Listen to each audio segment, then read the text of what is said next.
दोस्तों नमस्कार। 4 PM गुजरात में आप सभी का बहुत बहुत स्वागत है। मैं हूं आपका दोस्त मयूर जानी। दोस्तों, हम पहले भी आपको बता चुके थे, जो कि बात धीरे धीरे जो है वो सच साबित होती जा रही है कि जैसे जैसे लोकसभा चुनाव सर पे आएंगे वैसे वैसे गुजरात कांग्रेस में से भारतीय जनता पार्टी की और कूद का लगा के पलटी मार के जाने वालों की संख्या जो है वो आपको धीरे धीरे बढ़ती हुई नजर आएगी। आज फिर कुछ ऐसा ही हुआ है। आज जिस नेता ने कांग्रेस को अलविदा करके भारतीय जनता पार्टी के शरण ली है, वो जो नेता है वो अपने क्षेत्र का, अपने समाज का बाहुबली भी है और काफी प्रभावशाली है। मैं बात करने जा रहा हूं नारण भाई जे राठवा, जो कि कांग्रेस के बहुत बड़े आदिवासी क्षेत्र के कद्दावर नेता माने जाते हैं। उनका पॉलिटिकल करियर जो है वो 1989 से लेके अब तक का है। अभी कुछ ही समय पहले वो कांग्रेस की ओर से राज्यसभा की टर्म पूरी करके निवृत्त हुए हैं, मतलब कि 6 साल तक वो कांग्रेस ने उनको राज्यसभा में भेजा था। उससे पहले 5 बार वो लोकसभा जीत चुके हैं और एक बार जब यूपीए की सरकार थी तब वो केंद्र में रेलवे विभाग के राज्य कक्षा के मंत्री भी रह चुके हैं। तो ऑब्वियसली वो छोटा उदयपुर से आते हैं। गुजरात की राजनीति को जो लोग जानते हैं, समझते हैं, उनको नारण राठवा का कद का पता है। वो जो आदिवासी बेल्ट है वहां पे उनकी एक पकड़ है। पर कुछ ऐसा हुआ, अहमद पटेल के बड़े खास माने जाते थे नारण राठवा। अहमद पटेल अब रहे नहीं और उसके बाद अहमद पटेल के जो जितने भी खास लोग थे उन सब की जो है वो गुजरात कांग्रेस में दुर्गति हुई है। ये भी एक बात बिल्कुल सच है।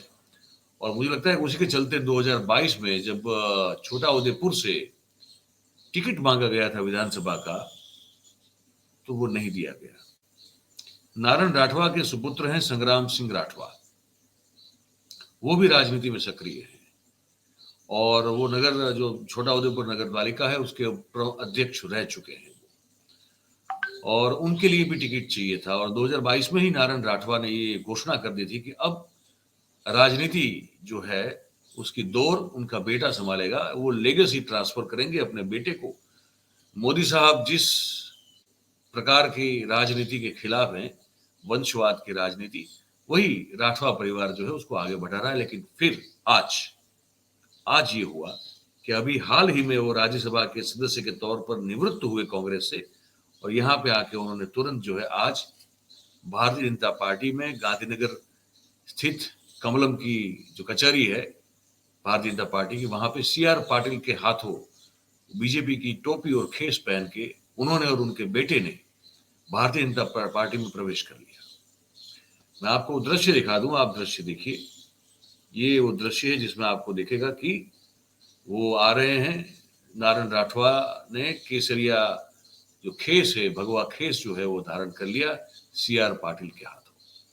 और देखिए, पहले खेस पहना और फिर जो है टोपी जो है वो भी उन्होंने पहन ली है। नारण राठवा क्यों महत्वपूर्ण है? और जब राज्यसभा 6 साल भेजा कांग्रेस ने, तो उसके बाद फिर क्यों नारण राठवा जो है इतना सारा कुछ पाया कांग्रेस के पास से, फिर भी जो है कांग्रेस को अलविदा कह के, टाटा बाय बाय कह के वो क्यों बीजेपी में चले गए, उस पर हम बात करेंगे। पहले नारण राठवा ने जो एक स्पीच दी है जाते वक्त राज्यसभा में, उसको आप सुन लीजिए, तो आपको ये पता भी चल जाएगा कि उनका जो प्रभाव है आदिवासी क्षेत्र में वो 89 से अब तक कितना रहा है। महोदय, मुझे 5 बार लोकसभा का भी सदस्य रहा और सेवा करने का अवसर मिला था।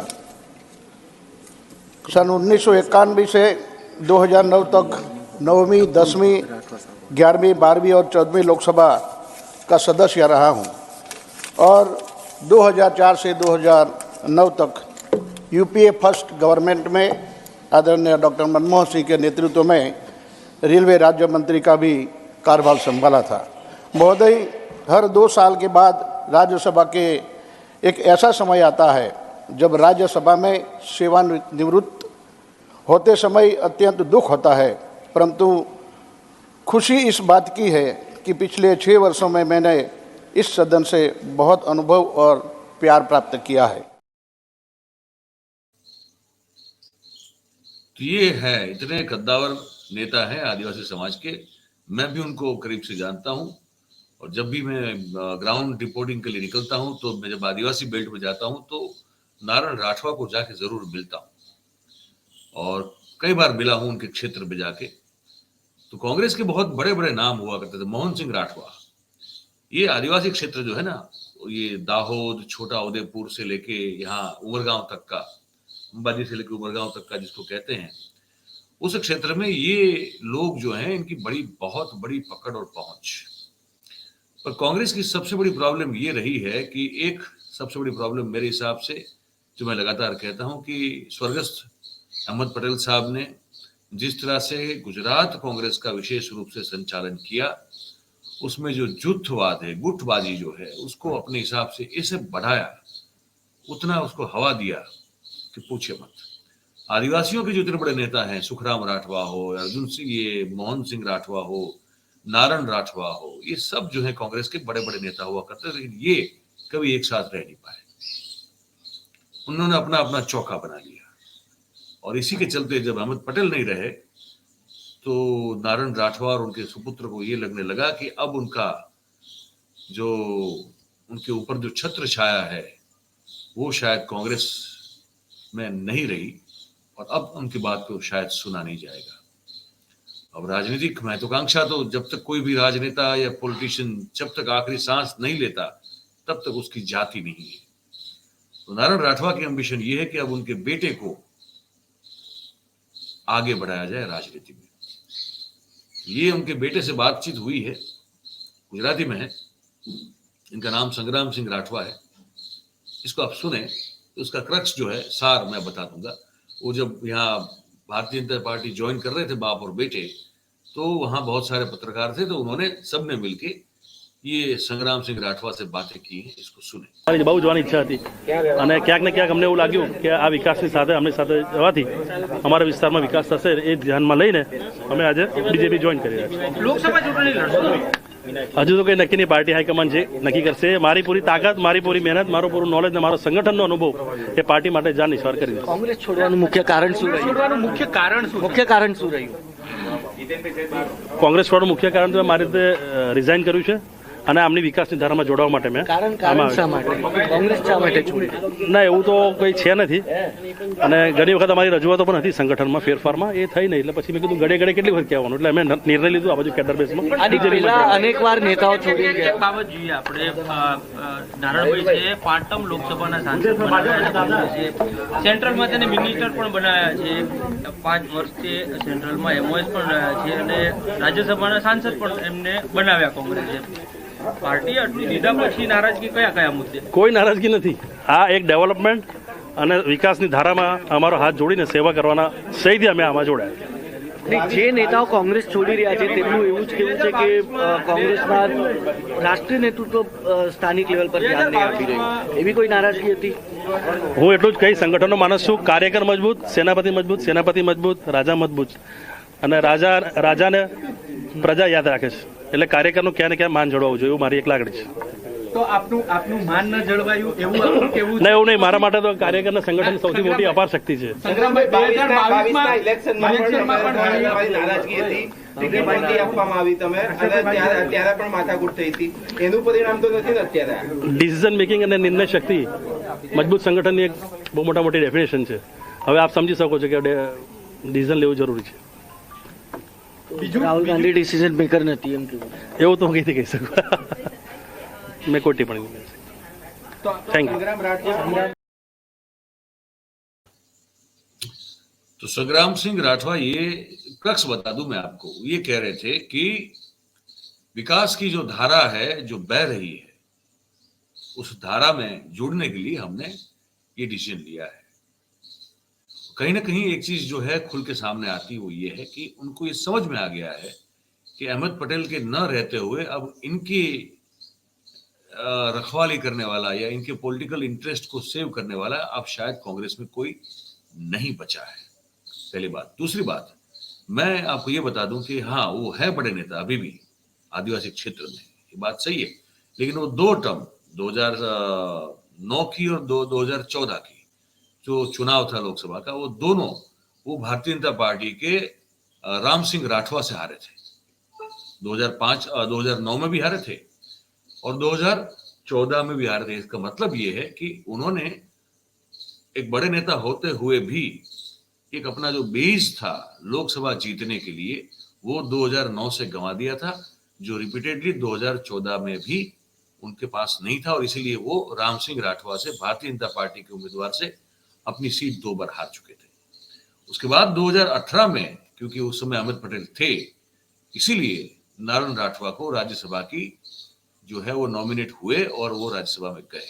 तो पत्रकारों ने पूछा संग्राम सिंह राठवा को कि आपके पिताजी का इतना मान और इतना इज्जत कांग्रेस पार्टी ने रखा, 5-5 बार लोकसभा चुनाव जिताए, 1 बार राज्यसभा में भेजा, 1 बार फुल टर्म केंद्र में रेलवे मंत्री जो है राज्यसभा राज्य कक्षा के वो बनाए, तो अब इतना कुछ दिया पार्टी ने, तो अब कौन सी नाराजगी है? नाराजगी का मामला नहीं है। उनको ये समझ में आता है कि राहुल गांधी उन सभी लोगों से जो है वो पीछा छुड़ाना चाहते हैं जो कि जिन पर थप्पा लगा है अहमद पटेल साहब का, और इसीलिए ये जो भरूच बैठक है जहां पे इंडिया गठबंधन में कांग्रेस ने बड़ी आसानी से वो बैठक किसी प्रकार की माथापच्ची किए बगैर दे दी आम आदमी पार्टी को। भरूच बैठक परंपरागत रूप से जो है वो अहमद पटेल की बैठक है, जो वहीं से हैं। उनके बेटे फैजल और उनकी जो बेटी है वो दोनों जो है, पर शायद अगर नाम ठीक से याद है मुझे तो उनका नाम मुमताज है शायद, पर उनके बेटे का नाम फैजल है। वो दोनों ने बड़ा विरोध किया, बड़ी ओकड़ दिखाई, मिलने के लिए गए, किसी की नहीं सुनी राहुल गांधी ने, और जो सीट है वो दे दी आम आदमी पार्टी को। मतलब ये है कि अहमद पटेल के जितने भी जिस पर भी अहमद पटेल का सिक्का लगा था कांग्रेस में, चाहे वो गुजरात में राजनीति करते हो या देश में कहीं और, वो सब की जो है धीरे धीरे कांग्रेस से विदाई तय है। और इससे मुझे नहीं लगता कि कांग्रेस को कोई खास फायदा, कोई खास नुकसान होने वाला है। जहां तक भारतीय जनता पार्टी का सवाल है, वो एक और शोकेस है। उस शोकेस में जो है वो अलग अलग जो खिलौने हैं उनको सजाते हैं। ये 2 जो हैं, नारायण राठवा और संग्राम सिंह राठवा, वो अगेन एक 2 ऐसे खिलौने हैं आदिवासी समाज से जिनको वो सजाएंगे और लोकसभा में चुनाव में उनका अपने हिसाब से यथायोग्य जो भी इच्छा होगी वो उपयोग करेंगे। ये मैं आपको बता दूं। जाते जाते एक बात जो संग्राम सिंह राठवा ने कही वो मैं आपको सुना दूं कि आज की तारीख में भारतीय जनता पार्टी की सरकार 28 साल से है गुजरात में, फिर भी उनके मत क्षेत्र में क्या क्या नहीं है। અમારા વિસ્તારની હાલત એવી છે, ડોક્ટર નથી, 13 હોસ્પિટલ છે, 283 સ્કૂલ એવી છે જેમાં શિક્ષકોની ખરેખર જરૂર છે, એટલે વિકાસ કરવા માટે મેં એમની સાથે વિકાસ ધારામાં જોડાયા। 13 अस्पताल ऐसी है छोटा उदयपुर इलाके में जहां पे डॉक्टर्स नहीं है, और 283 स्कूल ऐसी है छोटा उदयपुर मत क्षेत्र में जहां पे शिक्षकों की भयानक कमी है। ये भारतीय जनता पार्टी में जुड़ते वक्त दिया हुआ संग्राम सिंह राठवा का निवेदन है। अब आप सोच लीजिए। तो ये एक बड़ा, कहा जा सकता है कि एक बड़ा उठापटक है राजनीतिक, पर उसके धागे खोल के हमने आपको रख दिया आपके सामने। ये बातचीत जानकारी आपको कैसी लगी ये आप हमको जरूर से बताइएगा अपनी कमेंट के जरिए, कमेंट बॉक्स में लिख के। और बात अगर आपको हमारी पसंद आ रही हो, सही और सच्ची लग रही हो, तो फिर इस वीडियो को लाइक करें, इसकी लिंक को हो सके उतना शेयर करें, और हमारा जो चैनल है 4PM गुजरात उसको आप सब्सक्राइब करें और अपने आसपास के लोगों से करवाएं। बहुत बहुत धन्यवाद आप सभी का इस कार्यक्रम में हमारे साथ जुड़ने के लिए। Thank you very much. नमस्कार।